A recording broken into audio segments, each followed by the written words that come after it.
It was a warm summer evening, and I was commuting home on our quaint little branch line. The carriage was filled with that serene hush of tired travelers, most of them dozing lightly as the rhythmic clatter of the train lulled us into shared silence. The air was thick with warmth and the faint scent of sun-warmed upholstery as we neared one of the busier stations where you could switch to another line.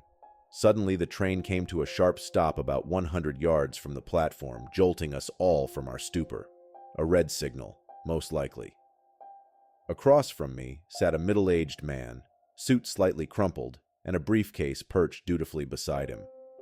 The abrupt halt startled him awake, his eyes blinking as he tried to get his bearings. Clearly disoriented, he glanced out the window, saw what he thought was the station, and decided it was his stop.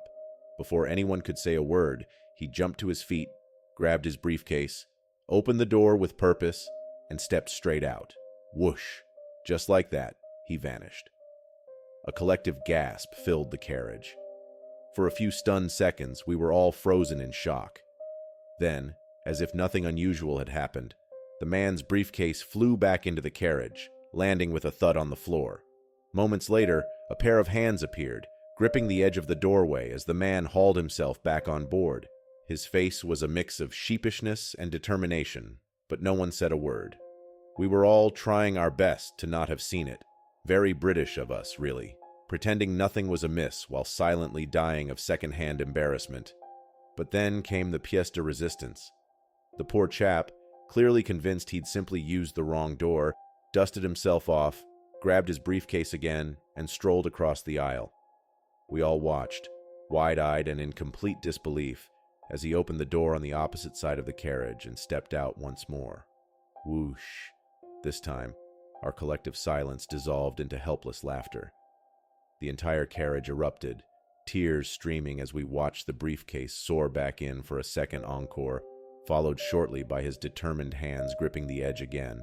He clambered back into the carriage with what little dignity he could muster, face redder than the signal that had stopped us in the first place. By then, we were beyond saving, some of us clutching our sides, others wheezing for air. The poor man didn't say a word as he sat back down, staring resolutely at the floor, probably praying for the earth, or the train, to swallow him whole. That moment became a legend of the evening commute. Even now, I can't step onto a train without thinking about him, and wondering if he ever tells the story as fondly as we do.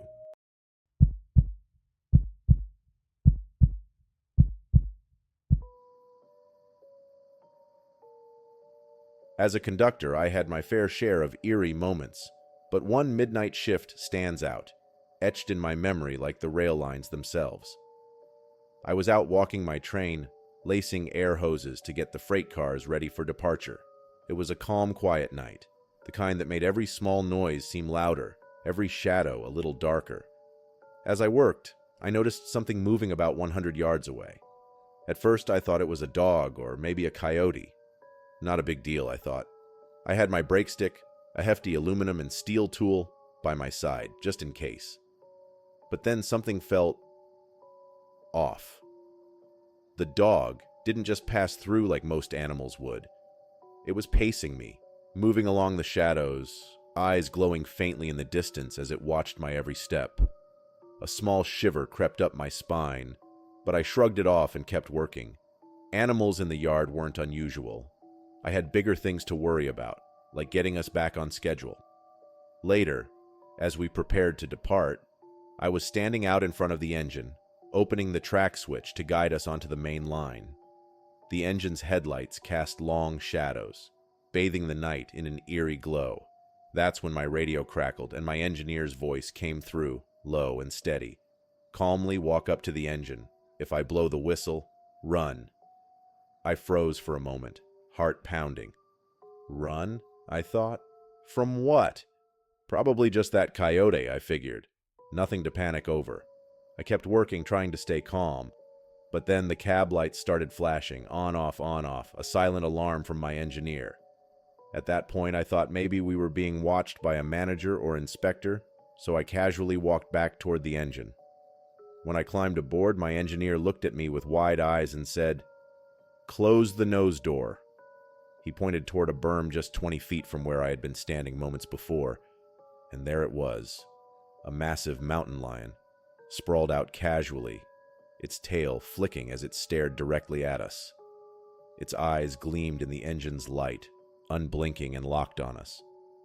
For a moment, it felt like the whole world had gone still. Mountain lions are rare enough, but in northern Iowa, that was something else entirely. My engineer and I sat in stunned silence for a moment before he muttered, "That's no coyote." We watched it for what felt like hours, but was probably only a minute or two. Eventually, the big cat rose gracefully like it owned the yard and disappeared into the shadows as silently as it had appeared. Between that and the drunks and junkies we'd run into around the yards, it's hard to say what kept us on our toes more. But let me tell you, that mountain lion, it made every shady figure in the yard seem a little less intimidating.